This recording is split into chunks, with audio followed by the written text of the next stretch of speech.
Welcome to 12 Step Crashers, your favorite meme page and podcast on early recovery. Or so at least we hope to be your favorites. And so far, early recovery. Yes, we know nothing about recovery except for the fact that we are recovering. Would you say that we have started with a blank page? We did. And by a blank page, I mean we never have planned anything we've recorded so far. That's right. Or almost. At least if it's Freestyle Sundays and we just jump onto a subject. Would you say that we know nothing about recovery? Uh, Like a blank page. We started to write a few things on that page. We have strong opinions about things we don't know. So you're saying it's not a blank page? Well, your guess is as good as mine. Why should be only my opinion that matters to the Okay, no, I have an opinion. I was just asking you for yours. But I don't believe the page is blank. So I don't believe the page is blank either. But like I have a couple more months than a year. You will soon be a year sober. Typically, we're not necessarily the typical host for sobriety. Usually, people have a little bit more sobriety than we have. well, we're like taking it in real time here, right? So Yes, it's like our journey into recovery that we are documenting. But we do have strong opinions. At least I have strong opinions. I have my own opinion. Yep. Yeah, we butt head on those, and I think that's a good thing. But as you have heard us saying many times on the podcast, we expect to learn much more But by doing the podcast. Well, that's the point of doing all this. Yes, it's not because we think we know better. No, we have opinions, but we are looking. But who think they knew better? I believe that would be the addict version of us. These fuckers knew better. I can make an argument about that, but Of course you can.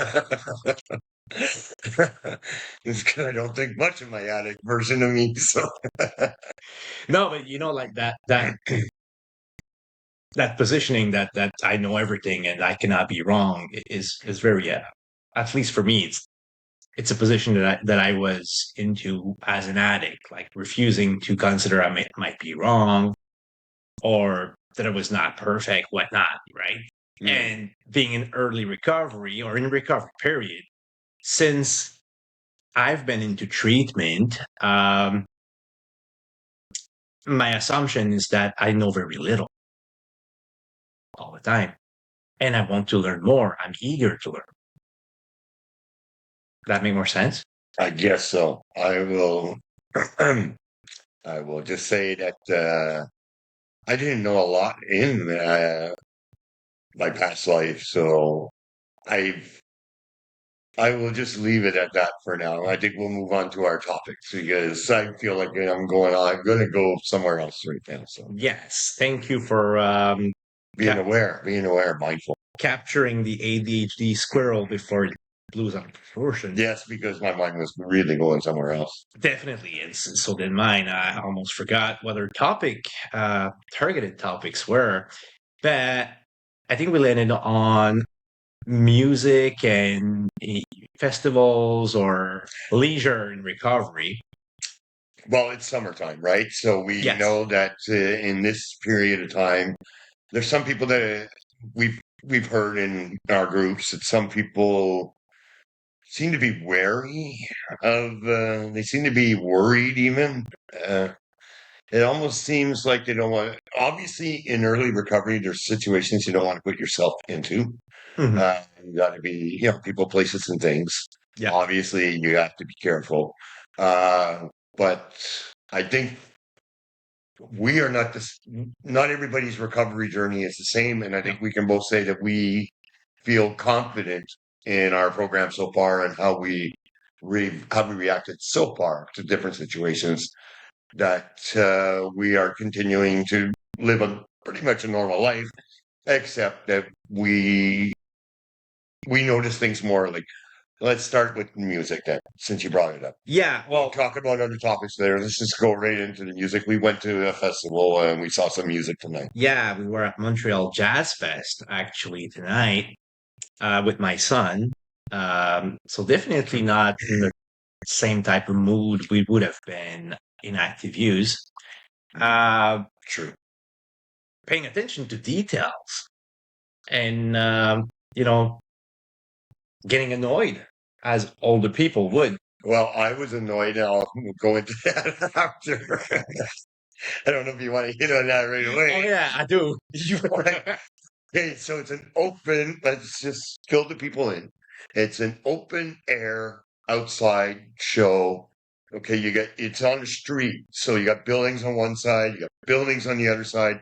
It's all lined with bars, with the odd little kiosk for a restaurant, right? And it's smell like weed everywhere. There's that too. That wasn't what was the problem. What was bothering me was because I have a theory about this, is that we have such awareness and mindfulness now in recovery that we tend to notice when other people don't, and in these settings, people don't. Yeah. Right? Like there's no bubble. And one of the things that was personally annoying me was, and not without reason, in my head for a few seconds, I debated what I should do. But the person in front of me was like literally almost leaning into my face, and his ass was. I had my coffee cup that was empty, and I had it down below, so it could have been my protruding boner, but he kept backing into it, and I was like making sure that it was right on his wallet, so he can know that something's touching your wallet, trying to test his awareness. And it's not because it was like a space. He had room in front to actually advance. It was very, very unusual. I considered at one point to just see how unaware he was and just slip out the wallet and drop it on the ground, not steal it. And if he forgot it, I was thinking to myself, that would be very wrong, but I might get some pleasure out of that. I was considering that in a moment because I thought, you know what, you're a dumbass. But yeah, he finally moved, but not because he kept bumping into me. He just for other reasons. He didn't like the show. Yeah, he left. Didn't matter the fact that a couple of minutes passed where he kept backing into my coffee cup into his ass, and me talking into his ear. Basically, when I was talking to you, because he was that fucking close. That was annoying. You had a fun person beside you too. Yeah. I had a very, very annoying person beside me. And actually, I'm convinced that not being a sober, boring person, I wouldn't even have noticed. But there was that girl beside us. Oh, I heard her. I could hear her over the music. I know more about her life than the actual singer that was on the stage. Well, at one point I said, why don't we just give her the microphone since I can only hear her anyways? Maybe let everybody else hear. I know that she never met our biological dad, and she intends to keep it that way. That's how much I know about her. And I don't believe she was aware it was a show in front of her. No. She was the show in her show. Anyways, not a particularly annoying person, whatnot. It's just I'm so focus on details. But she was really loud. I could hear yes. I'm on the other side of you, and the people in front of me could hear, to the point that when I said, why don't we just give her the microphone so everybody else in the park could hear her, the woman in front of me laughed because she was annoyed by her too. Okay, so yes, so it was a pretty sober crowd as well. You mentioned it smells like weed. There's some beer drinking here and there. Nobody's fucking trashed, and it's 8 p.m. There's that as well. But younger people, such as that charming lady, we have nothing against you, lady. If you ever watch her podcast, I'm sorry for your biological dad. Yeah. I'm really sorry. So am I. But at the same time, she was talking about this very candidly, grinding on that average man with her. Anyways, average, okay, well, that's judgment right there. Well, he could have entertained, a conversation. Maybe that she would have shut up at some point. But yeah, really. Eh? he was just listening. I don't know. A very good active listener. Yeah, oh, he was an active listener. I thought maybe he tuned her out. Okay. I'm not sure. Maybe he was Right. not paying attention to her. I don't know. There's maybe that. I desperately tried to do the same thing, but she was that fucking loud in the middle of a fucking show. Yeah. So, and the show lasted about, what, 45 minutes maybe? That was a really small set. Yeah. Very good artist. Yeah. Like honestly, from what I could hear of the show, I appreciated it. Well, it was fine until she started talking. I would say she started talking at about the half-hour mark. But I noticed that like it started from her, but then at some point everybody was talking. Like literally everybody. About maybe 10% of people were there for music, like us. Like, it was trying to hear what the singer was saying, and at some point I was not able. I was very aware of that. It was almost to the point of being annoying. Yeah. Not annoyed to the point I would pick up. Oh, no. To the point that I felt like saying, and I've done this before in work situations on new jobs, but I felt like saying, hey, shut the fuck up, all of you. Because, it was just like, why are you here? You can go stand over there and talk. Anyways, all that to say that, of course, she started the disruption of the show, but a lot of people were just happened to have not as loud voices, but she was not alone. No. It was a free show for the Jazz Festival. This was one of the free show artists. The highlight artist, though, not one of the cheap stage. No. It's the big stage with lights and everything. So it's just a little odd that everybody decided to gather there to talk to each other. So you can look at it that way. I looked at it as very disrespectful, to tell you the truth. Disrespectful to the artists and to the actual people that were there to listen. And you can tell the people where are pointing fingers to were in their early 20s. Yes. And the setting was very similar to like flirt situation in a bar where there would be just a DJ playing music. But it's not the case. It's a live performance. That's right. They were just not caring for it. My son didn't care for it either. Your son is what age? 13 years old. Okay, that's a little different. It's like slow R&B jazz, Yeah, the fact that he didn't care for it didn't mean that he had to disrupt it. Which he didn't. He was quietly on his phone, like I wish half of the other people would have done, since they all had their phones out. Anyways. Yes. I'd rather that girl would have been on Tinder, honestly. Like, it would have been much less annoying. But anyways, enough hating, because we don't hate her. I'm not hating. I'm venting. But what happened is that the show ended at what was like 8:30, max 8:30, maybe a bit less than this. The other side, like the village aspect, was always like. Well, that's my mom would go. It all gets so I have so much family, but the funny thing is, like, I don't think any of my family could except my mom's bio family. Like, that's it. And I don't really talk to any of them because they're all funny, like, fucking crazy. Like, my mom and like, when my mom was pregnant with me, she lived with my aunt for a while because, like, my grandmother used to live on that. Which is how she kind of got pregnant in the first place, but it's a long story. And before I even met this woman, she messaged me. I was American, like, every day. Every single day. Like, my mom had to be like, hey, so my aunt came to live really long time. No pressure. She need a bit much. And I'm like, and I was fed up with my night. Like, I had enough. Well, it was windy. It wasn't the warmest summer night, so that didn't help. There wasn't something great lined up next, so there was no reason to stay. And we would have to wait like 40 minutes before anything was interesting or potentially. And we had your son, who was also cold. Yeah, and was not having it, like, not impressed. Not impressed with the music. No.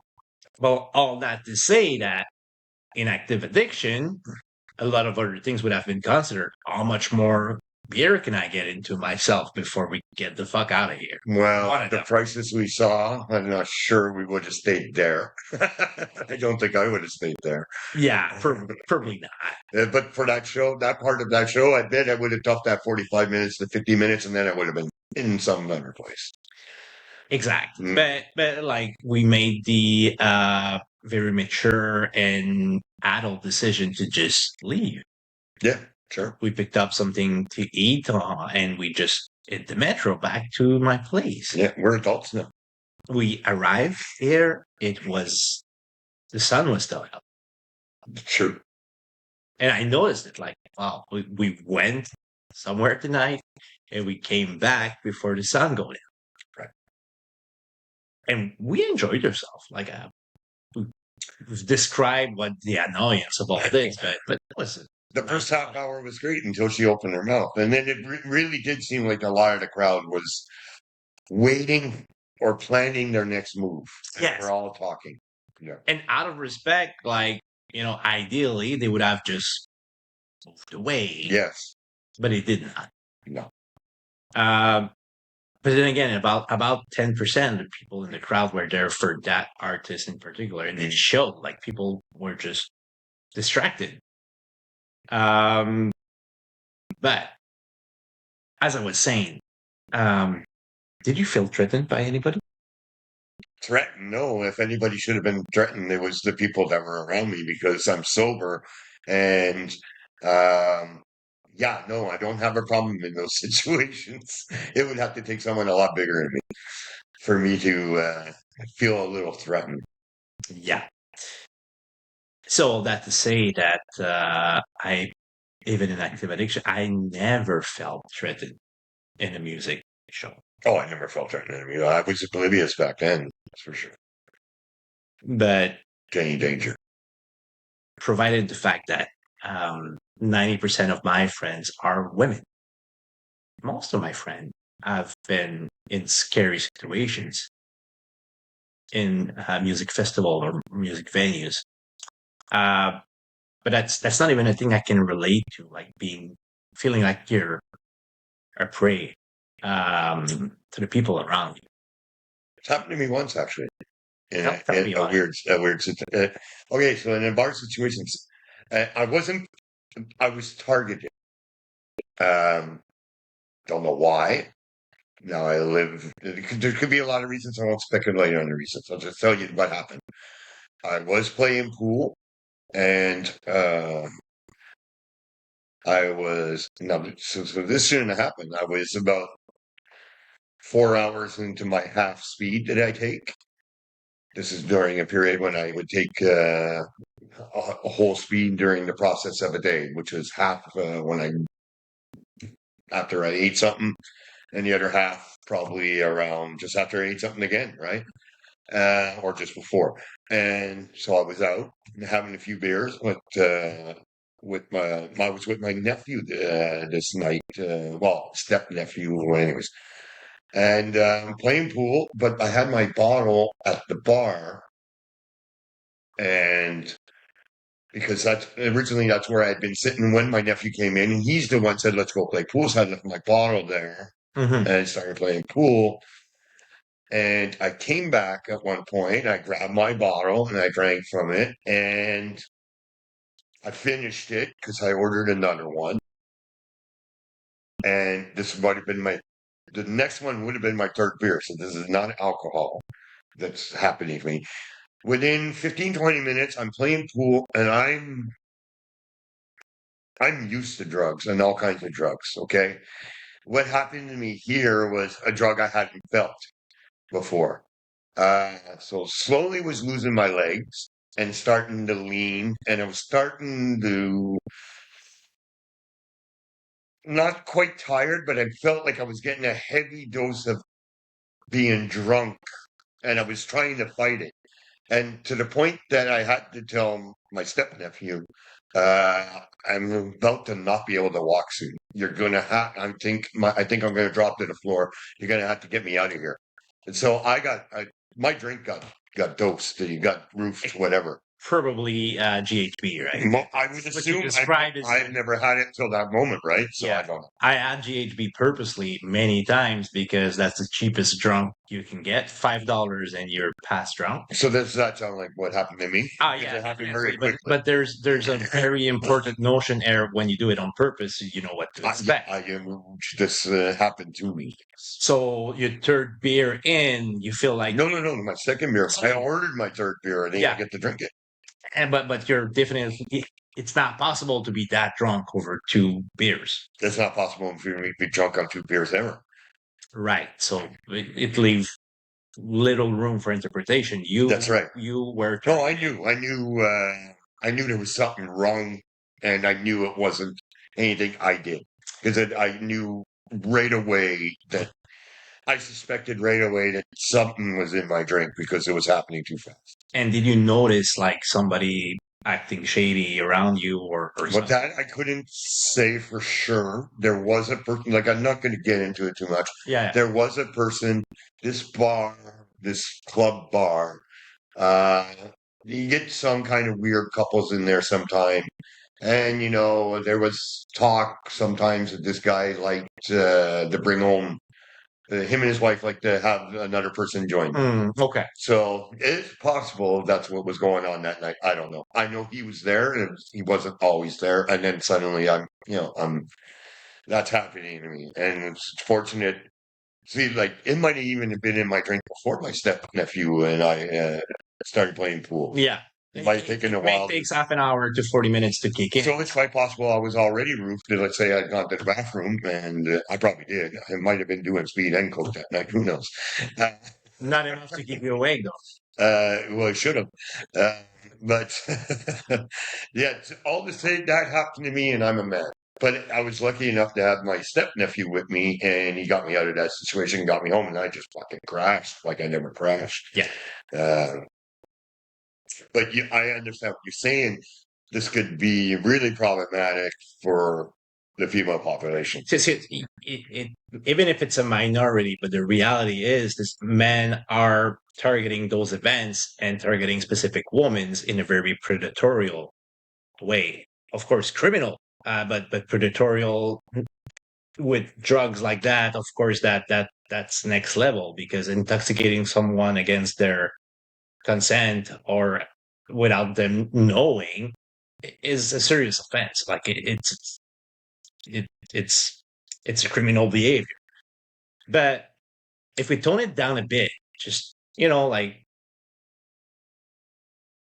I've never been like that personally, but I had many friends around me. You hit the bar because you're hunting for someone to interact with. Right. And I guess, is it alcohol? Is it innate in certain people? Consent do not really matter after some quantity of alcohol for most people, I think. And also like the law has passed recently, but you cannot, if you're intoxicated, you technically cannot provide consent or you shouldn't be engaging into courting when the other person is intoxicated past the point, and it goes both ways. But then there's reality. Like people at bars for that very purpose. A lot of people don't necessarily like music, don't necessarily like bar culture. They just like that courting situation. Well, okay, so I'm not one of those people because I went for the music. Me too. I went to dance, and it's odd. I can only speak to my experience because I do know this about myself because I haven't seen people act the way you're talking about, who are clearly there. They're only having one drink. They're just scoping out the women. They're trying to talk to different women, and it's not succeeding because they come off pretty creepy. Whereas someone like myself, because I'm almost not paying attention and I'm going on the floor dancing and I'm coming off and I'm sweaty and I grab my beer and I drink. So it's not like I'm even actively looking. And if I see you, it's because you're on the floor. If you're interested in her dancing, in her attitude on the dance floor, more than anything else. Yes, actually, that's true. And of course, then you'll get my attention. And then, of course, when you're on the dance floor, I would say on the dance floor is more organic. It becomes more apparent if someone is kind of interested to start dancing right with you or in front of you in your circle, in your bubble. So yeah. And as for consent when drunk, see, I never did that. I mean, there's something, I think that somehow that's your coming up from your upbringing because I had good parents and they were a loving couple, and I never saw those type of situations of any dominance of my dad over my mother. Yeah. And so I just never treated a woman that way, even if I was drunk or they were drunk. It's just like it was almost to the extreme to be the opposite to make sure. It's safe to say that, and it also is in my values. Like we are feminist ally by design because we see females or women, should I say, as equal to men. But it is uncommon. Well, fortunately, it is uncommon, especially in our generation. That's why I think it's upbringing because I was close to my mother and her side of the family, and her side of the family was basically because my grandfather died when I was still fairly young. Mm-hmm. So then it was my grandmother and my mom's two sisters. So I was in a female environment a lot of the time. And, so I think it starts with that.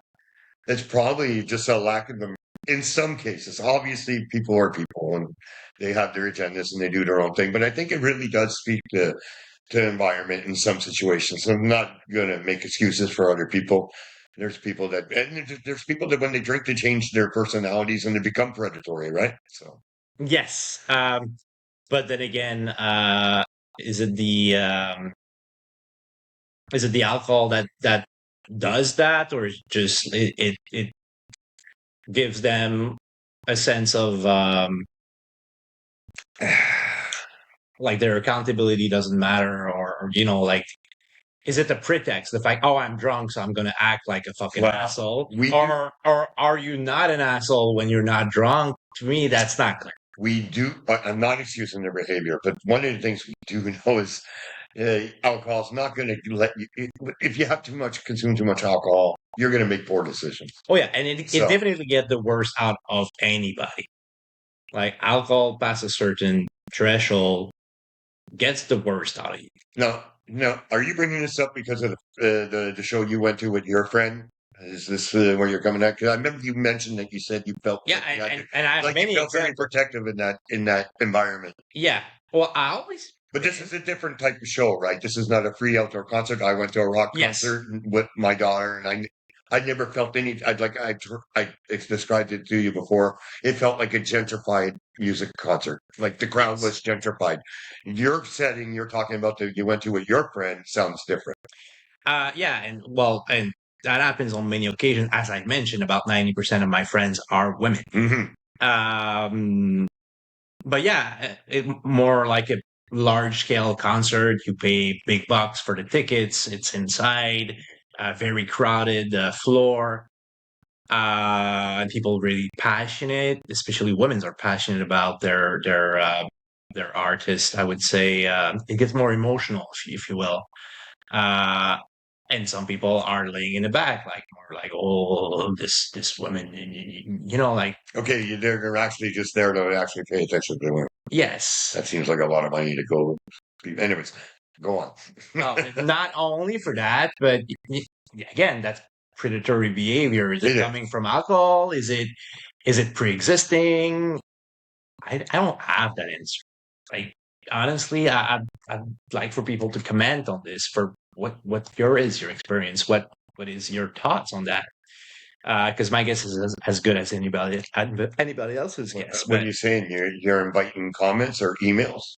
Definitely shout us emails. We love emails. Send him emails. We don't have an email address, but good. Send me. Okay.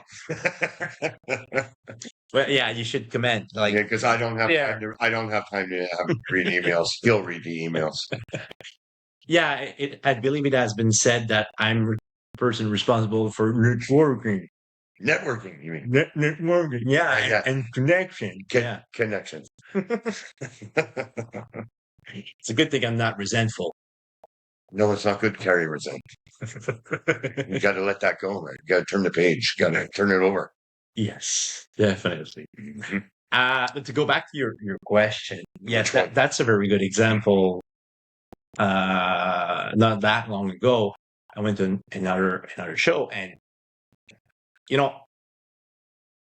I knew my friend was nervous to begin with. At the show.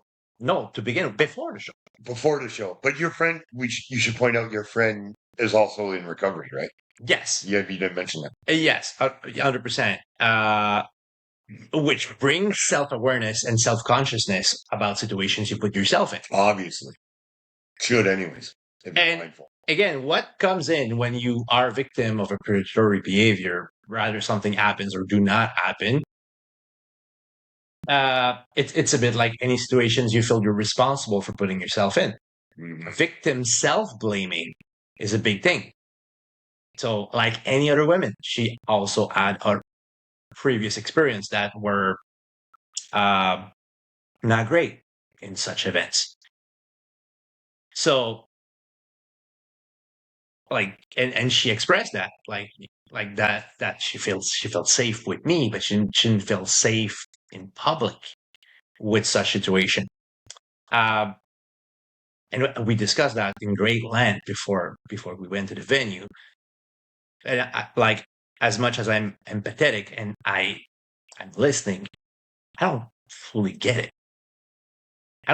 Because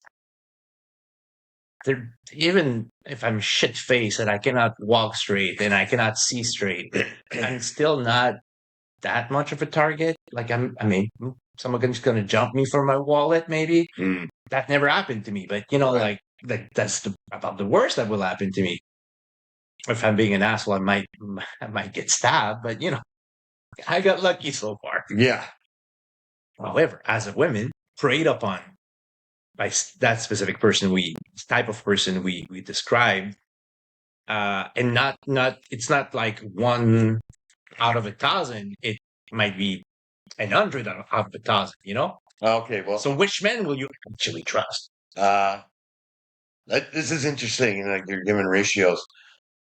I remember at the club, and look, the club I was going to, I was every weekend I was there, right?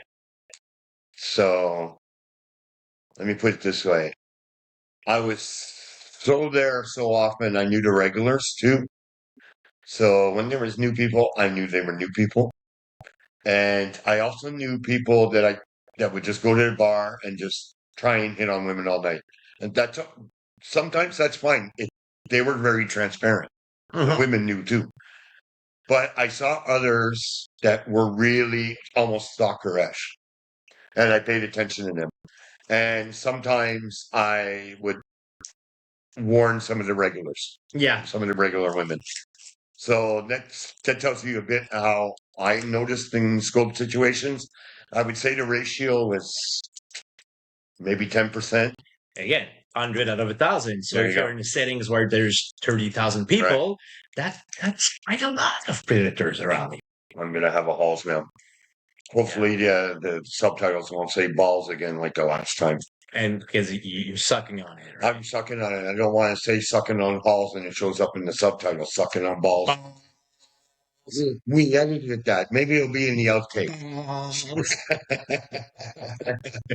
Yeah, but, so even so, men are idiots. We're two very good demonstration of that fact. Yes, I admit to that freely. So bring in some more alcohol into this, and rape culture is a real thing. Yes, I don't understand it, but I understand. I understand it exists. Yes, and I guess that's kind of what we're discussing. Like we've isolated to music venues, but I guess that predatory behavior happens on the street. It happens at the Dollarama. It happens pretty much anywhere you can go in the public settings as a woman. But then again, like I consider especially my friends, but women's as my equal. So for me, it's not natural to be protective. I am protective. I'm a dad. So that's in my nature to care and protect the people that are important for me, and that is true of men as well. If my friend's been fucking trashed out of his mind, I'm gonna care for him until he gets home. That's what guys do, bros. Yeah, the bro code, right? Mm-hmm. Yeah. Leave no man behind. That might be the army. Yeah, might be. They got some Marines. It works for us too. Until the women's trumps your priority. Oh, fuck him. I'm going with her. Yeah, okay. Yeah, bro code is. I wouldn't rely on that. I'll put him in chassis. Hope he gets home. It is the bro code. Hey, dude, take care of yourself. All right, you gotta be safe, right? You gotta be safe. You awake? You breathing? Here's a 20. Okay, go make sure you remember your address, where you live. No, your home. It's not work. So all that to say that in that venue we were side by side, right? Mm-hmm. And it was crowded, but not that much. You have space to dance, to jump, whatever. So for maybe half the show, like there was nothing wrong happening. Okay. Until at some point, and she didn't even notice herself, but like there was a Pac-Man behind her. And not only her, but everywhere where there was cute ladies, there was like a masses of men forming behind them. So you witnessed this? Yes. And funny enough, a masses of beautiful women forming in front of me, but I didn't move into that, right? I don't want to stereotype, but what type of music was at this show? It was urban music, of course. It was a rap show. Oh. But again, I don't think it really matters. Because I think it's a rape culture type thing. I've seen this in metal venues. I've seen this in. I have not actually. Pretty standard like settings, pop music, or even like folk music, Québécois music. I really want to be careful here not to associate it with a specific music genre, and because of all things, it was very conscious rap. Mm-hmm. Like it is the opposite of like the message is the opposite of that type of behavior. Right. So, and the crowd for most of it's pretty young, and okay, so it's not gang culture. It is not drug culture. Like none of that. Right. Like it's a sober rap, you know. Like so, let's put things in perspective. And at some point, like of course we're not romantically involved, right? But I had to actually pretend we were, so that people will leave her alone, right? Put my arms over her shoulder and whatnot. And the guy behind me, like, yells so that I can hear, "Or you're such a gentleman." Like I was cock blocking him, kind of thing. Yeah. And I don't believe she even noticed that. Okay. Again, that's passive aggressive communication between men. It's like bro code, kind of like. So yeah, it made me realize a lot of things. Because she can advocate for herself. She's a very vocal, strong woman. Yeah, vocal, strong. Yeah, opinionated. Yeah. I've heard her speak in shares. I know what you're talking about. Yes, I like to protect anonymity. Anyways, but it doesn't matter. It could have been anybody, and rather you're passive or more active. It doesn't really matter because it didn't matter. She's small, maybe a couple of feet smaller than those guys. What's she gonna do if she's small? That's why women move in packs. They don't go to the toilet alone. We tend to mock like women. Oh, you go in and exchange gossip in the bathroom. They don't. They try not to get raped. But I have an impression that this is extremely subtle as well. If you're not the prey, it might not be visible for you. I could agree as well. When music is quote unquote sexy, this is where I was coming at. And women are moving in a certain way. This is what they don't want to be disturbed. When I mentioned what type of music, you said you were too narrow.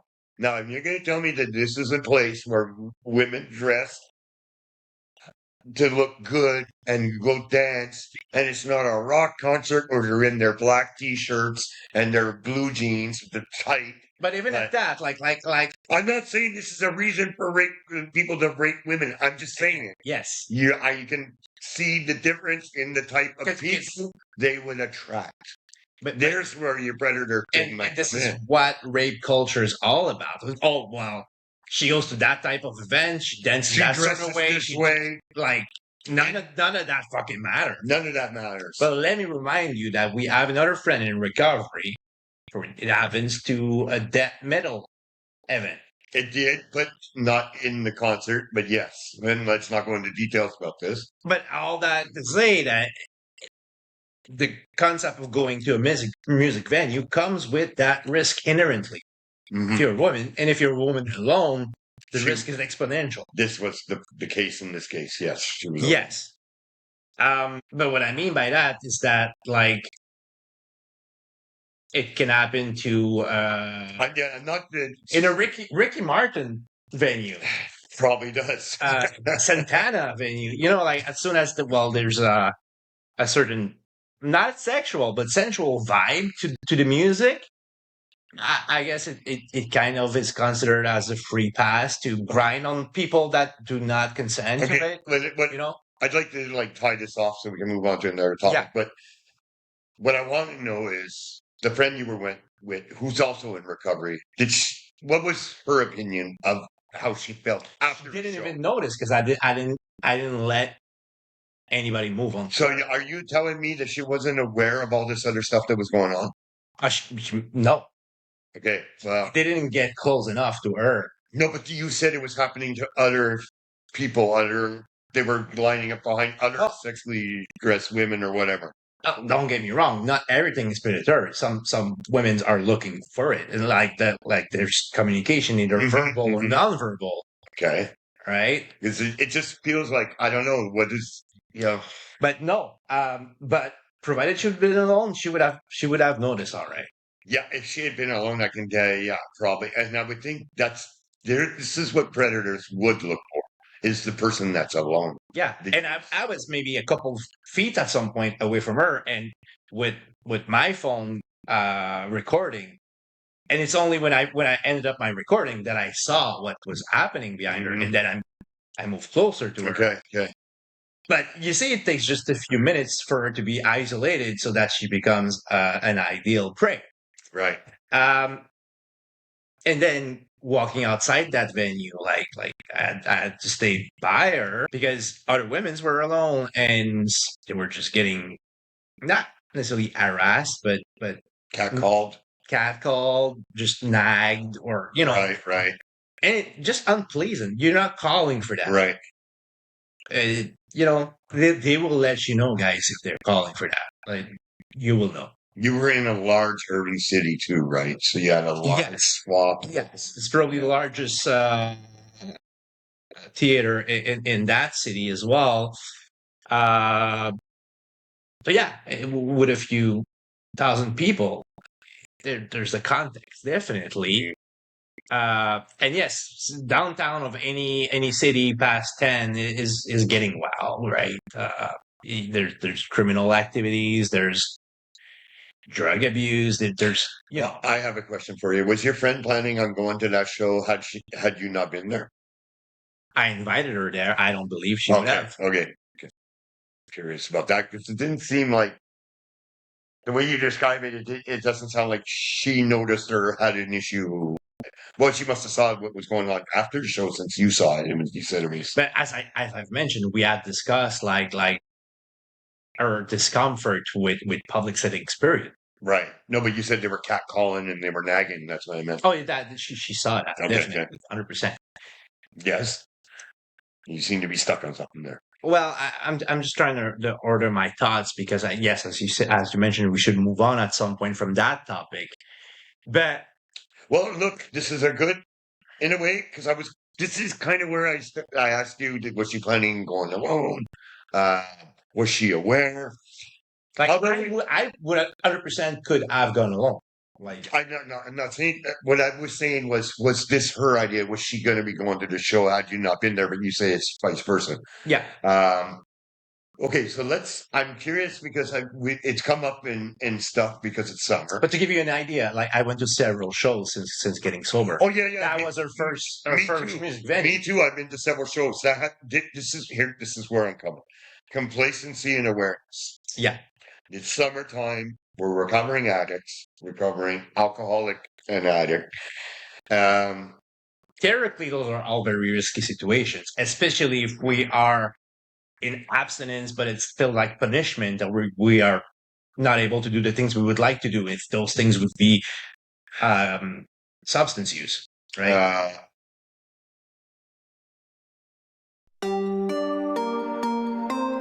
Okay, yeah. Look, I was told if you don't make time for the things you love, you get swallowed by all the things you hate. I was taught if you don't reconcile with the things you've done, you get haunted by all your past mistakes. I believe if you don't love yourself, then nobody will. That's the harsh reality we have to face.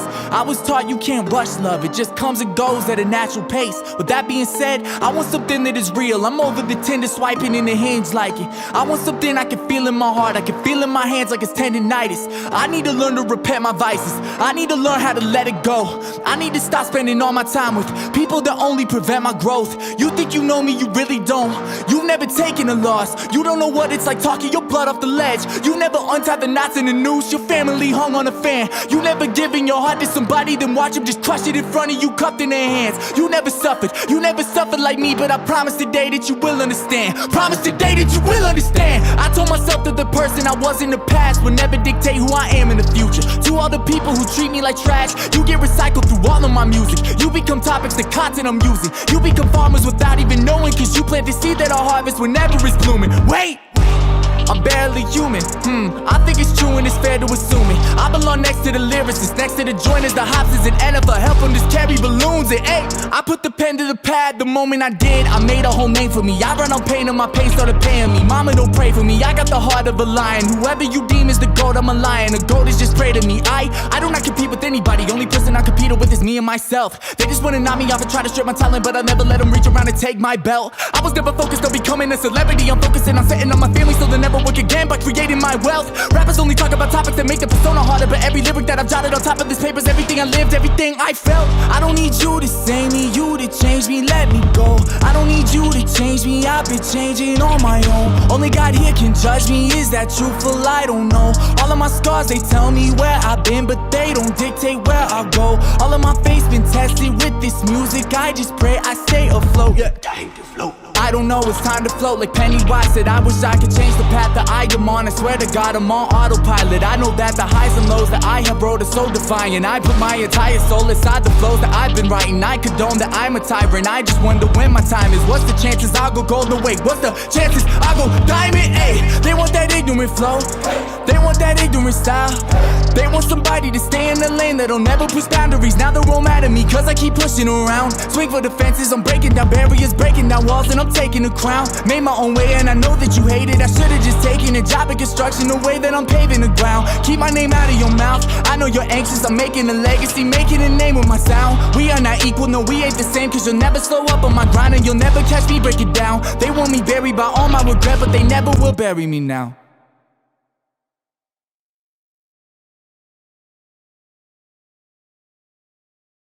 Okay, wait, I'm not following what you mean. What I mean by that is that it for me, I don't have urges to use. Right. Yeah. No, I don't. Yeah. And I mentioned how I rewire my brain, kind of like rewriting the scenario to past event into my new sober reality. Mm-hmm. So for one thing, listening to music sober is a totally different experience. Right. Like I enjoy music venues more than I ever did, and I always I'm passionate about music. I always but I used to not remember. Right. I remember I like from the bruises I have how lit it was, Mm-hmm. but the music itself, not really. Okay.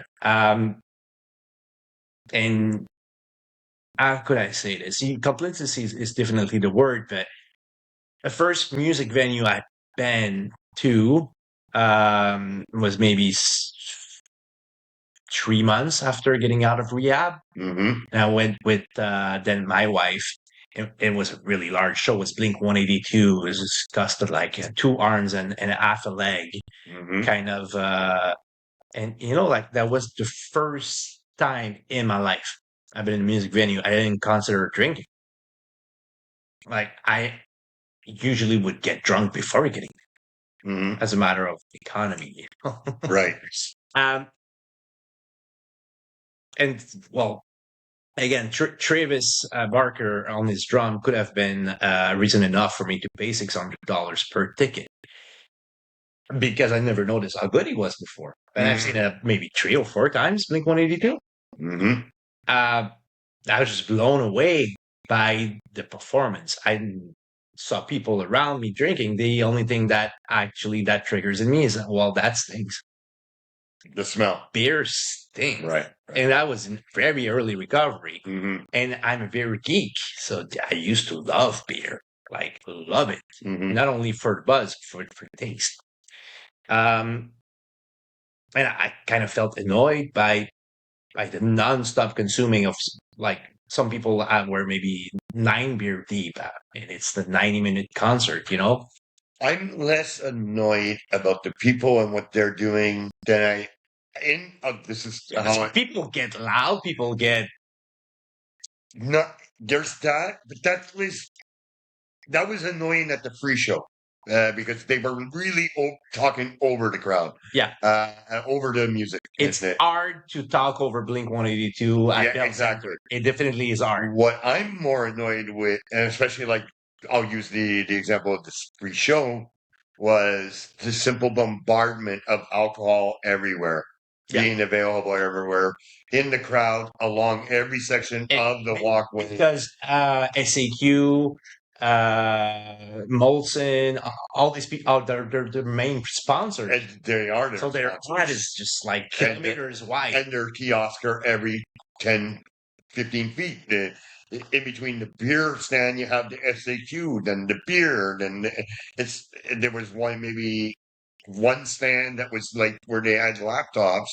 You could like check out stuff on the event, and then you had another beer kiosk. I'm not triggered by it in the sense that I want to drink. I'm so much more aware of how it's pushed. Yeah.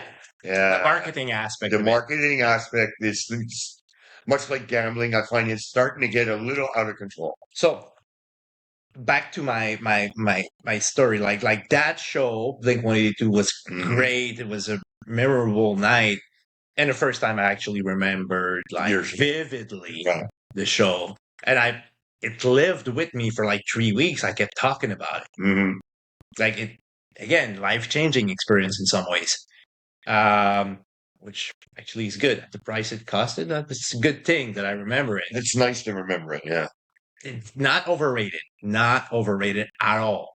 And the second music venue I've been was an underground rap show. Well, I know for a fact there's a lot of drug use, and it's like it's a subculture. In a subculture, it's a specific artist that's coming like for that night. And I went with one of my friends that I used to be in active addiction with since I was fucking 15 years old. But that one was a serious risk factor, but I was not complacent. I talked about it for like 3 nights in meetings before getting there. Yes, but you still did it. I did it because I felt confident. At that point, I was not even drinking a non-alcoholic beer anymore because I just had lost interest in it. Right. So it has been several weeks or maybe months even that I haven't even had a non-alcoholic beer because, I prefer drinking bubbly. It tastes better. And the pineapple's not bad. Huh? Not bad at all. It's the first time I had the pineapple. I really like the cherry and the. Oh, that to say that I knew and I made it clear to my friend, like, I don't want you to like just be miserably abstinent. Just do what you do. Right. I love you as you are, and I accept you as you are. And I know you're going to be a piece of shit by the end of the night, but that's what it is. Okay, now I know you're going to finish, but I think we should stress we are journaling our recovery experience. This is not recommendations. No, 100%. And as a matter of fact, if somebody would ask me my opinion on this, I might say, no, if you should be there with this guy. 100%. And that's why I've been extremely vocal about it before going there. But like, again, no drug use was involved. Like, he was designated driver. So it probably was even legal to drive, Right. But that's much more alcohol consumption that, compared to zero. So drinking maybe, I don't know, 7, 8 beers over the course of several hours. It's not that much, but is it? Like for me, it was a big deal. But I came here extremely self-conscious of the situation and like a bit observant, not of myself, but of everybody else. Like people that get there, they're happy, they're chill, they're coherent. And then not even an hour later, people are just bent. Right. Most of the people, right? The show is not even started. People are not functioning anymore. Mm-hmm. And I used to be me, 100% me. Well, that I did see at the show I went to. The inebriation was there. Yeah, go ahead. Yeah. So that was eye-opening in the sense that, oh yeah, well, was I really having fun doing that? I don't know. A lot of dopamine was involved. Not gonna lie, of course, but I'm enjoying the music right now. I'm actually like, there's a DJ spinning records, and he's actually doing an amazing job, and I'm in the music, and at some point, maybe 2 hours in, I'm thirsty, and I'm tired of drinking water. Right. I get my first non-alcoholic beer. I maybe had 4 that night, and I enjoyed it like it was a delicacy. But this is the association, right? Music, something like a cold, fizzy drink that could have been this again, would have been the same effect. But it felt empowering because, well, I am definitely not in any way tempted to inebriate myself, because that would deteriorate my relation to the music. So the reason I'm even there, and 100%, I don't appreciate people around me getting drunk. Right. Like, not it. I can tolerate that. That's not a problem, especially for my friend. He was extremely funny. He was coherent still, but I can see now one drink affects everybody in some capacity. Mm-hmm. And you probably have seen it yourself if you have people that drinks around you. Yeah. You're not a complete asshole, but you inebriated after one. And again, it's more eye-opening for me for all of my previous problematic behaviors in such context. And fun fact, we've been there for 7 hours, and the actual artist we came to see did not fucking show up. Rap culture, guys. That's a thing. But we've seen about 30 other artists. It was not a bad night. Right. We didn't get refunded either. Rap culture again. All that to say that I was toasted by midnight. Toasted, you mean tired? Yeah, 100%. Like, no more energy in me. Like, no coffee would revive me. I know it what would have revived me. But I realized how actually it's taxing. Like, all that noise, all that socialization. It's not only the alcohol. Like, it's an heavy entertainment in the sense that it's overstimulation in many ways. Yes, well, and especially that amount of time. Yes, especially starting from like it's not like it's no longer in my habits to do that. And I go to sleep by 10 and to the latest, and like I don't have that life at all. So being outside of my home at midnight and still hearing music blasting is just different. It's different. And it took a little while before I went. Well, that's not true. I went to music festivals all summer with my son. He's 13 years old, so that kind of he's starting to pick up interest into this. Yeah. And I'm privileged enough so that we have a nice relationship, and he likes to go there with me, like we did tonight, right? And this is not going to be forever. So I took, of course, the opportunity to keep bonding with my son, right, around my own interest that we share. But before I went back to another music venue, in similar situations, it took several months. But when I did, I was not really stressed. Was I complacent? I don't think I ever been in those situations, because even though I'm not triggered, I know that if I'm not careful, it could happen. I have dreamed of it so many times that I'm in an actual event and I find myself drinking beer without noticing. Okay. I maybe had that dream maybe 100 times since getting sober. And in my situation, that could actually be dramatic, because I'm being tested. That's right. For substance use, and drinking one consumption of alcohol would show on that test. So it's not a matter of like, no, it's a matter of life, death kind of thing for me. So I fear less the fact that being inebriated would, like the consequence of using itself, rather than actually this is not allowed for me in my lifestyle. And even if I would be complacent, system is not complacent with me on that specific topic.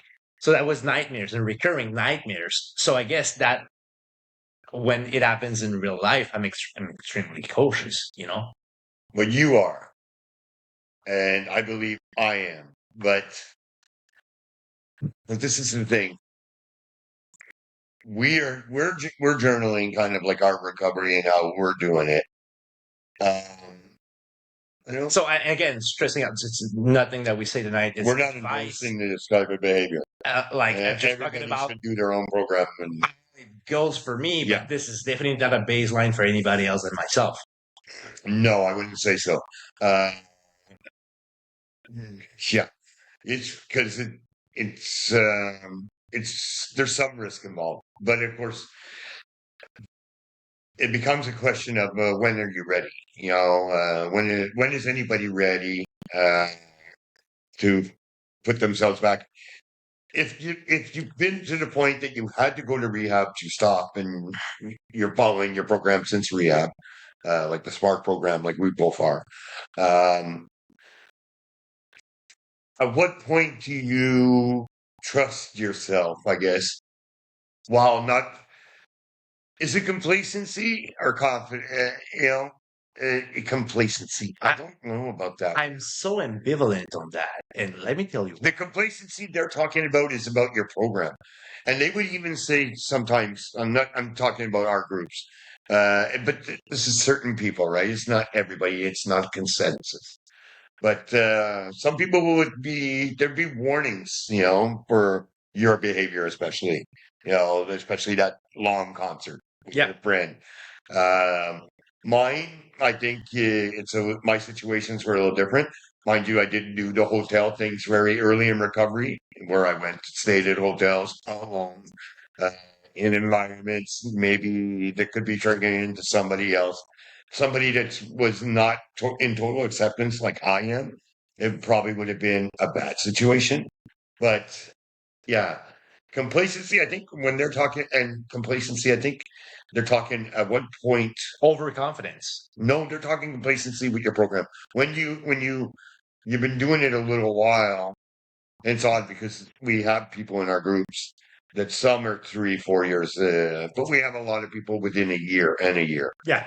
So when they talk about complacency, it's a little hard to gauge what that really means to everybody because it's relative to the person. It is. So I hit my 11th month mark not long ago, right? Mm-hmm. So it was the first time I actually became aware of now I'm going to look at my program again and take out what I'm blind to now that worked at the beginning that I'm not seeing work as much anymore.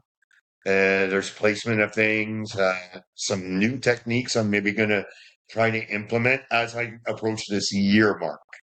Yeah. So I would say I'm not being complacent because I'm going to change things up a little bit because I believe I can. I think it's if you get too used to your routine, that's where you can make a mistake. Yeah. So that's what I'm planning on doing. I guess and it's funny, we made a meme on this. Which one? Yes. 4 years sober, I could have only one. The woman was sitting at a tiki bar with a big exotic drink, and she's staring at the drink, and she says, well, I've been sober for 4 years. I think I'm strong enough to have just one. Yeah. But that idea, like, even though I made the choice to never use again any substance, like, I know this idea could germinate in my mind at any point in time, because that's a matter of being normal. Like, or being recovered, like the medical term recovered, like I'm cured from cancer. Like, it's a normal desire or aspiration that does not apply in substance use disorder recovery, because we will never be recovered. No, we're recovering. It's a verb. Yes, it's an action. It's not tense. Exactly.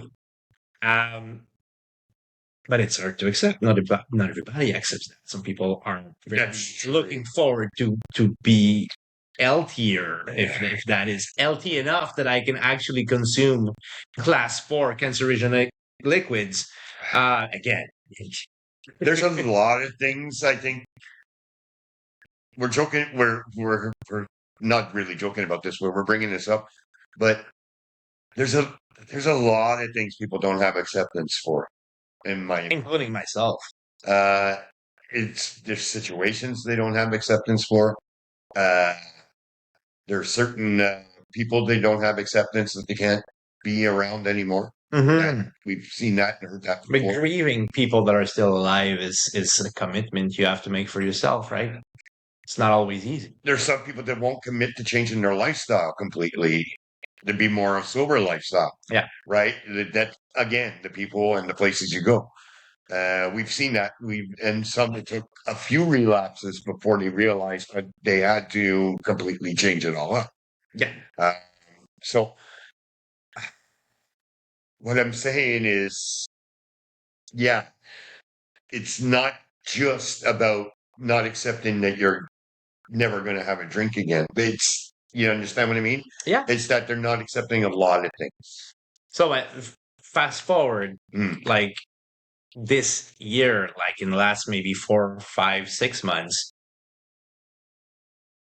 I have been around alcohol much more. Mm-hmm. My parents, they drink, right? Right. So it took 10 months before I actually visited them, like 10 months of sobriety, because I didn't gain enough confidence in myself, because I will be around alcohol. There's alcohol everywhere in that house. Mm-hmm. But funny enough, there's alcohol in my fucking fridge. That's my empowerment. It's right. I've heard you. I've already touched on this, but what I mean by that is having, like, they drink a lot in front of you, right? Yeah, right. So I recently, for various reasons, I had to been there a lot. Like, I did. Yes, kind of been dependent on me, right? And I've been dependable. It was great. I've kept pouring drinks. You know, don't stand up. I'm gonna go for you. You know, like, whether it's water or an apple or a glass of wine, it kind of is the same thing, right? Right. but I realize first of all, I'm grossed out because I can see their behaviors is also slightly It's affecting him, yeah. not problematically, but enough so that I can perceive the difference. Mm-hmm. And I don't want that for myself. I'm already having trouble managing my emotions, even to this day. I'm not great at that. I'm not improving. Well, there's what I would say is the biggest problem in recovery is getting is the managing the emotions part. It's because it comes when it comes, right? It comes in waves. And it's because I've grew this far in my sobriety that in a way I no longer don't want to drink. I also despise alcohol in many ways for what it does to people, what it used to do to me. And the good news is that I hate myself a bit less because the substance has that effect for everybody. I'm not loving myself just yet, but I'm hating myself much less. So that's positive, guys. We made a meme for that too today. Yes. We are a meme page, by the way. Folks. Yes, I'm the memer, by the way. He's the ideation guy. The ideation guy? Yeah. Don't you mean the idea guy?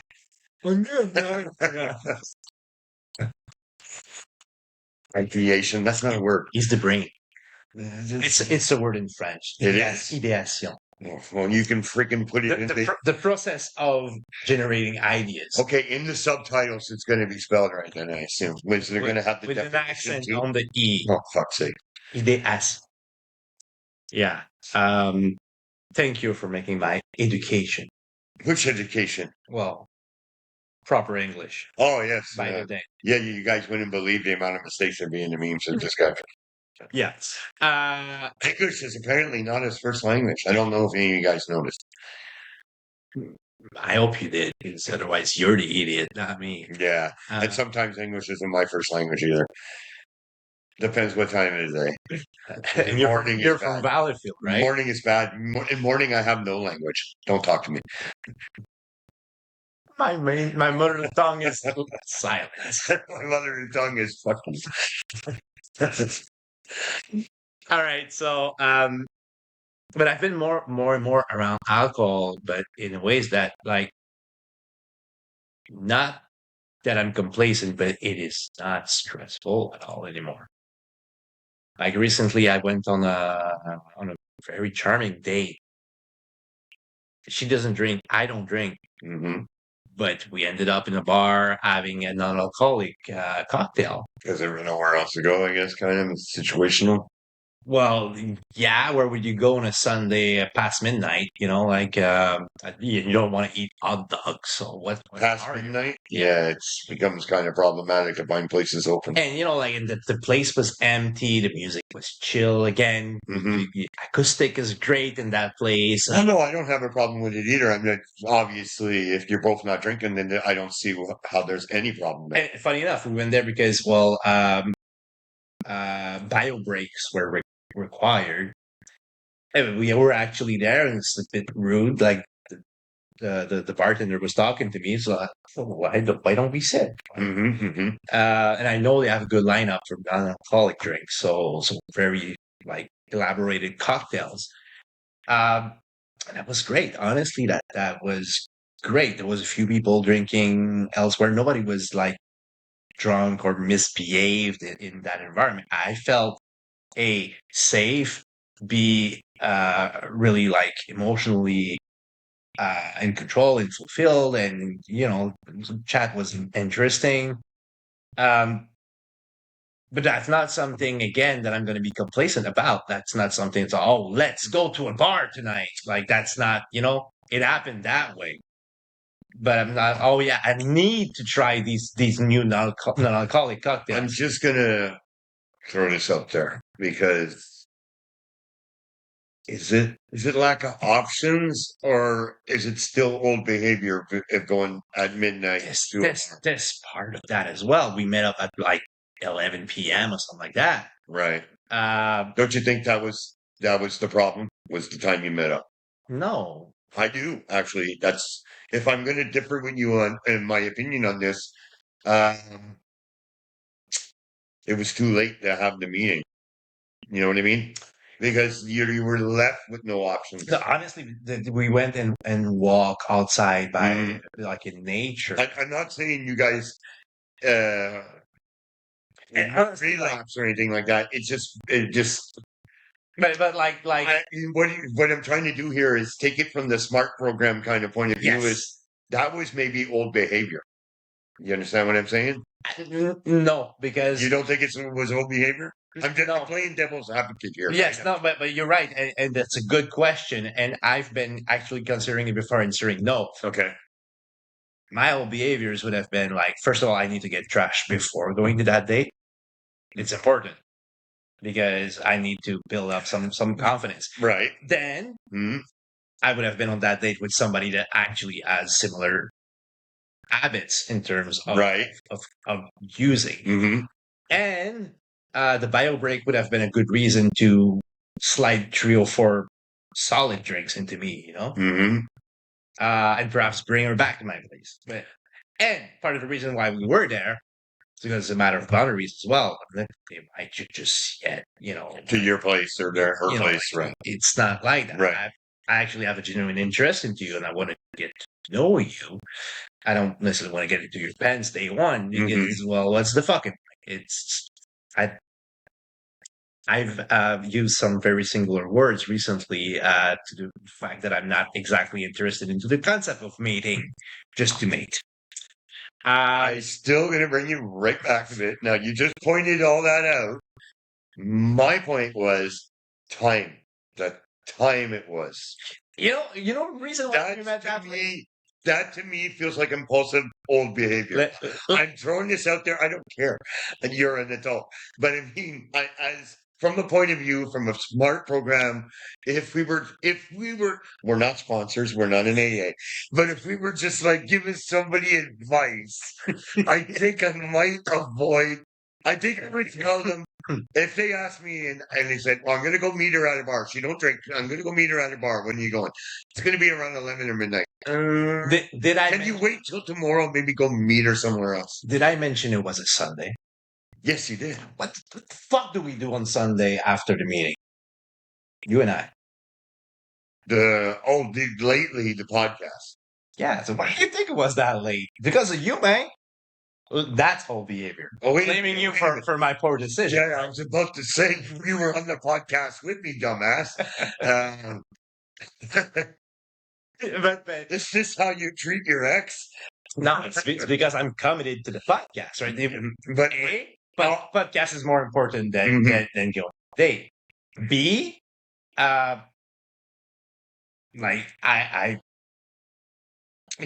that could have been a half an hour thing. That could have been an hour thing. Right. It just happened to click, and time just goes back. Okay. Goes really like it was definitely not intended. I don't care, but I am playing devil's advocate at the time of night, I'm not which defending left myself. you no options but a bar.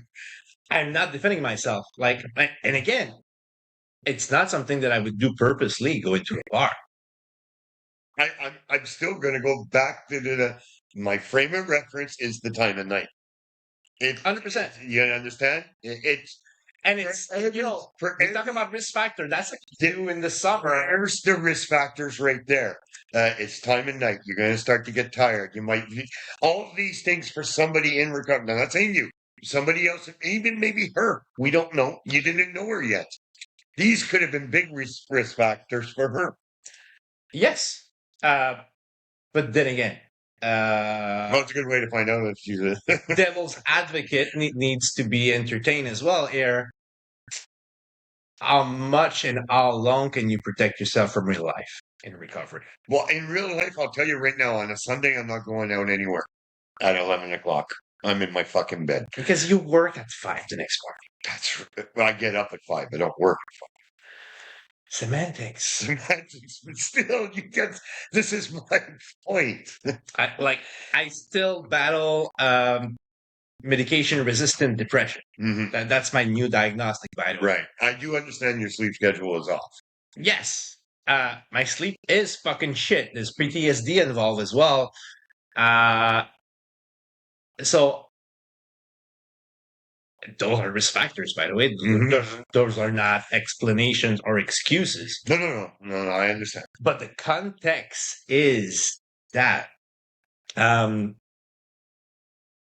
I gonna go back to that bar anytime soon? No. In the same way that it took 5 months between the first time I went to a music venue that was a serious risk factor, right, and the moment I went back, because there's a lot to process in all this. Right. If I'm gonna go on a second date with that person, it's definitely not the setting. There's alcohol everywhere, as we've established. We are in Quebec. Exactly. I have alcohol in my fridge, just so that if ever I choose to relapse, I'm going to save myself 30 seconds from Dépanneur that's open 24/7, 100 meters from here. You know what I mean? Like, if the substance is your problem, you have a large problem, because for me, the substance is not the problem. It's what I choose to do.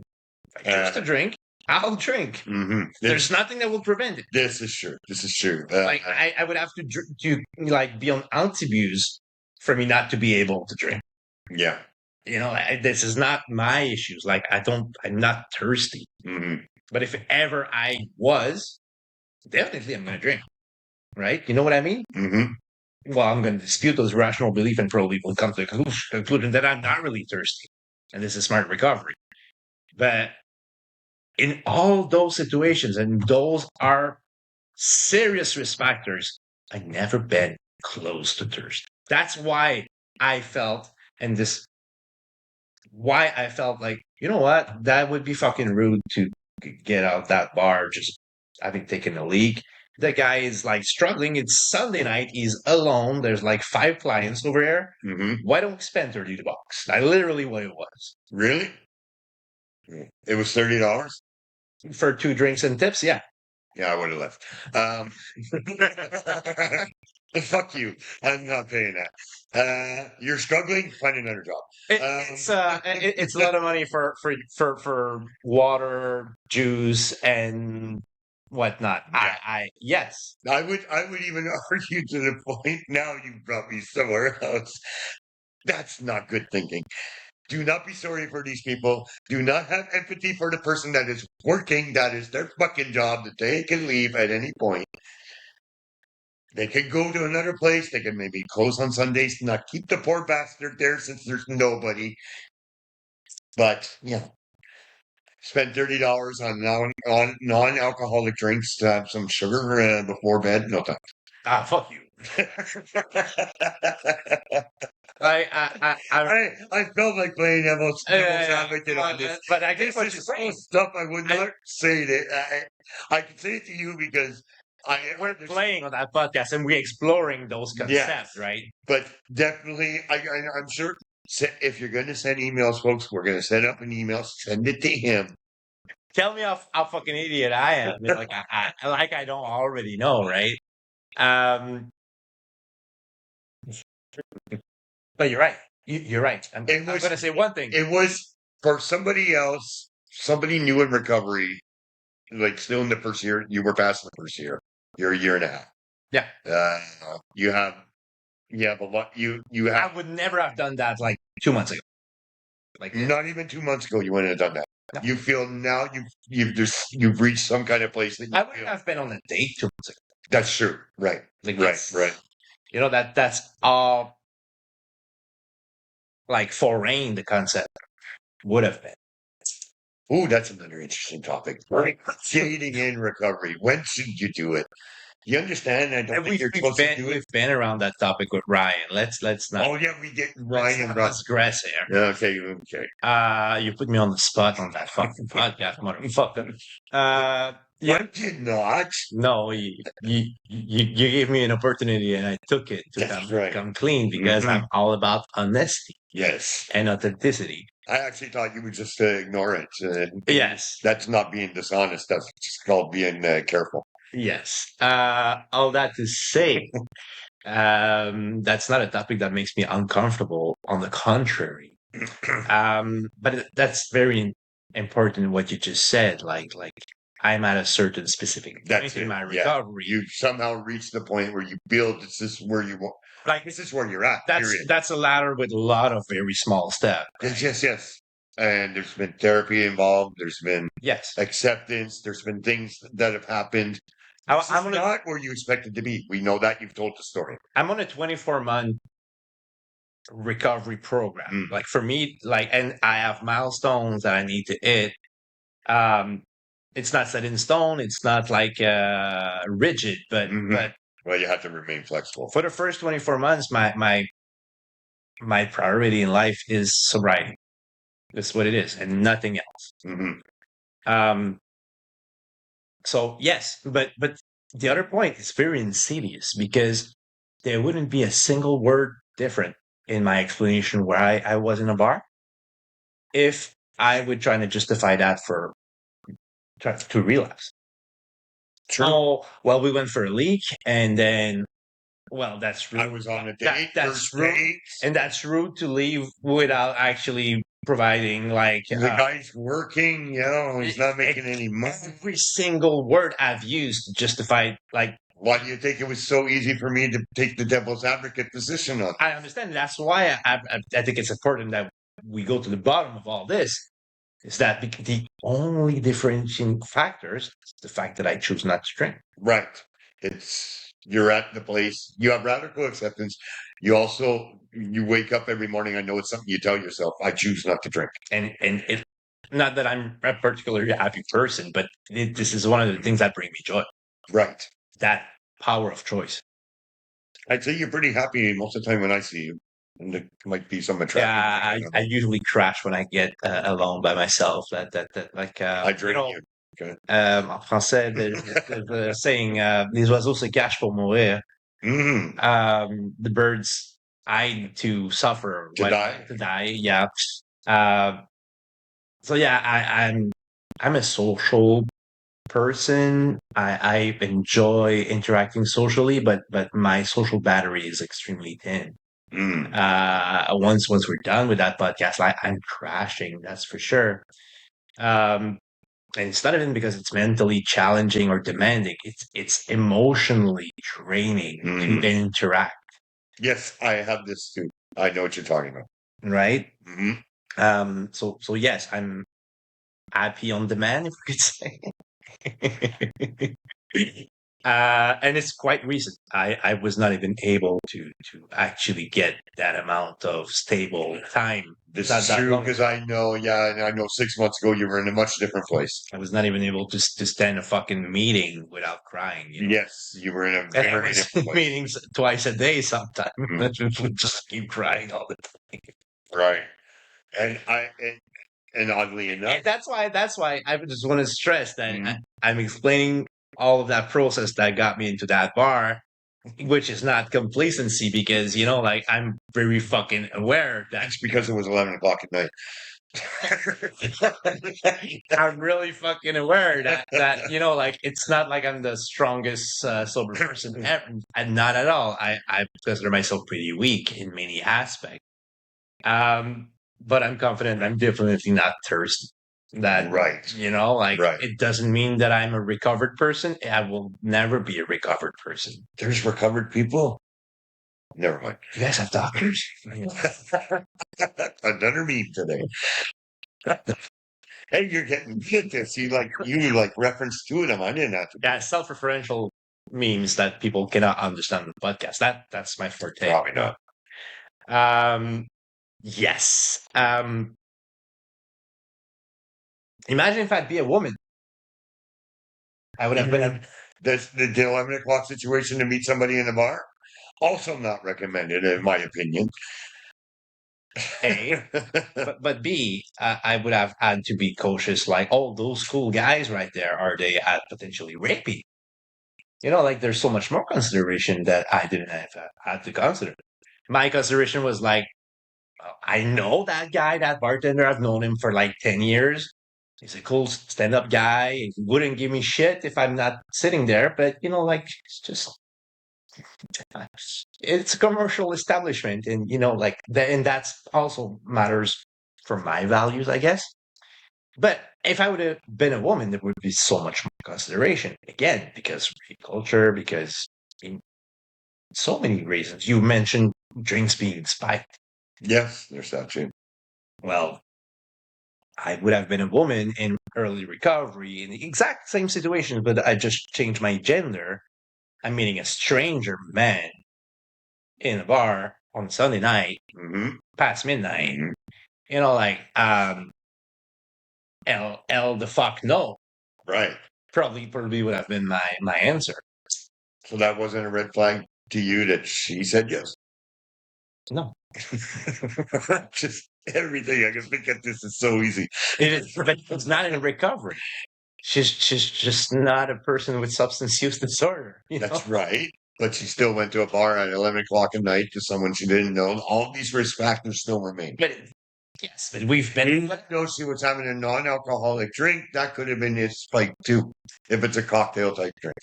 100%. That's what I mean. Like I feel extremely privileged that 9 out of 10 friends that I have are women that actually trust me because I'm a man, and B, that I don't have to have those considerations that I could be at risk from the other gender. Like, well, of course, I'm at risk in many capacity, but not in the predatorial setting. Like, I consider it's a privilege to be a man in that context. And again, there's truly role being reversed. I would have been going because we've been together for 3 fucking hours before. Right. Like cruising the outside and beautiful scenery of Verdun. I say this. We were actively engaged into a seriously fun date, Right. And again, if that would not have been for our bladders, it would have been a bar involved, Right. It's because they're open after 11. Yeah. And fuck you, but let me be a little honest. What? If that charming person is listening to this podcast, I also made a certain calculation as she was emptying her bladder, that if we would sit there and enjoy that drink, maybe that date will last a little bit longer. And that's a very honest thing to say, right? I think so. Because I think you were pretty honest about all your rationale up to this point. So. I'm trying to, like, yeah, I'm open to the possibility that I don't consider all factors myself. Maybe that I'm biased in my own explanation. It's very possible. That was the devil's advocate point of view I was trying to point out. And I think we did a good job at debating it. And I love it, by the way. And that back and forth discussions, I have those with myself all the time. It's funny, because you've told me getting completely full details, but you've told me most of this story, and I didn't argue it the first time when you told me. I know, but you chose to share it with everybody. I'm like, well, I just can't let it sit there like that. Like that's completely normal. And you got me off guard because I was trying to get to that point, like the rape culture making something safe for me. I just wanted to make sure that you explained all your rationale behind everything that you just said. Yes, and thank you for saying at least like 10 times. Like this is not advice, people. Like you don't do like that idiot guy beside me. That's right. Because that's very true. That's right. And on Sunday nights after 11, it's usually just bars open. Slap you. Yes, definitely. The beach was closed too. Was it? It was. No, it wasn't. You just chose not to break the rules and go to the beach. 100%. Water was a bit. This is one of my problems. We can debate that one other day about how I don't follow rules. Should we go at the beach after that recording? Well, you've been in the car when I drive. You know how I follow rules. It's okay we do a U-turn here and not the light was yellow. If Surtees Quebec is listening to this podcast, this is romanticized for the entertainment. Isn't there? I doubt would be that interesting, but And speaking of, we've been talking for more than an hour and a half. I think it's going to be just this subject tonight. Yes. we touched on complacency and trust in ourselves as well. Slightly, yeah. And I think for once, we've stayed focused on a single topic and Pretty much. we digged into it. I think so. Please give us shit in the comments, like disagree with us. What I mean by that is that I don't pretend, and I very strongly believe that Eric doesn't pretend either that we are right about it. No, it's our journey. I gave my opinion about what I witnessed as concerts, and you gave your opinion. I'm sure there's going to be a lot of comments saying, Eric, you must be blind. This is going on all the time. But I'm prepared to hear this, but it's just, I am aware. I used to be a security guard. I am checking. That's why I'm asking myself, why didn't I see it at that concert? But I'm pretty sure I would have saw it at the one you went to. Yeah. Because I naturally look for predator. I spent my life in that type of events and never really witnessed that. No, but what I'm saying is I worked as a security guard on and off for a couple of different places over the years. Concerts, one of them, I did security. And security for a building another time. So I do think I have some awareness of what I'm looking for. So I'm just saying. But yes, shoot us in the comments. Shoot us your opinion. Tell us how wrong he is, and you can, thank me about the memes. If I may just throw it out there, as I said, I'm going to stress that I'm not intending to go back into a bar anytime soon. But the next time it will happen, those cumulative experience are a baseline to not my complacency, but my ability to feel secure in such a place. Well, I do agree with you on one thing is it wouldn't matter what time of the day. If you wanted to drink, you'd have a drink. Yeah. But lunchtime. If one thing, lunchtime is more dangerous for me because I'd be alone in the restaurant. And then there's deals. If you have that meal, then that drink is free or whatnot. Marketing again. The way that alcohol is marketed. The way you couldn't leave because this guy was working, and you wanted to make sure you had a bit of money because it's late Sunday night. I think I'm a bigger respecter for myself alone than really in especially in situations where I want to connect with somebody. How can you fail at connecting? The best is by using alcohol. How can you fail? Yeah, it's the best way to fail at connecting with somebody is having a drink. Not popular opinion, but I'm very strongly convinced of that. Because the thought patterns are changing while you're drinking. 100%.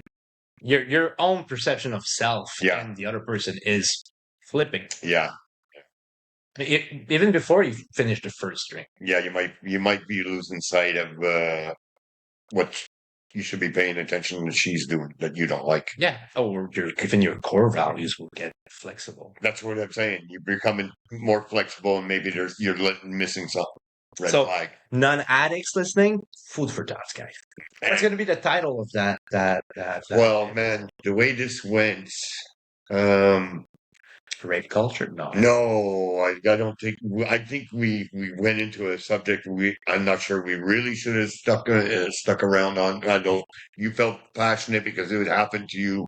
You saw it, witnessed it this week, but it felt like you talked a lot more about being aware of your situation. What would we call it? I think it would be just more about. I think music's been central. Music was central. I think because we complained about the crowd, we complained about music venues in recovery. I think covers broadly. Yeah, how about that? Festivals and music festivals and venues in recovery. I think that would be a good, and they'll get so much more. You'll learn about going to bars at 11 o'clock and rape culture, which is not a good thing. But guys, if you disagree, fuck your email, start your own podcast. No, just kidding. That's not nice. I want them to. I don't want them to I'm start. not even able to say such a sentence without just starting laughing. Don't start your own podcast. Watch ours. Send him emails. Send me an email if you want to be part of the show. Yes, we can start reading them. We'll have special mics for that. We're going to have extras because we have so many out. All right. Thanks for listening. 12 Step Crashers. Don't forget to check out the meme page. Yes. Arrivederci.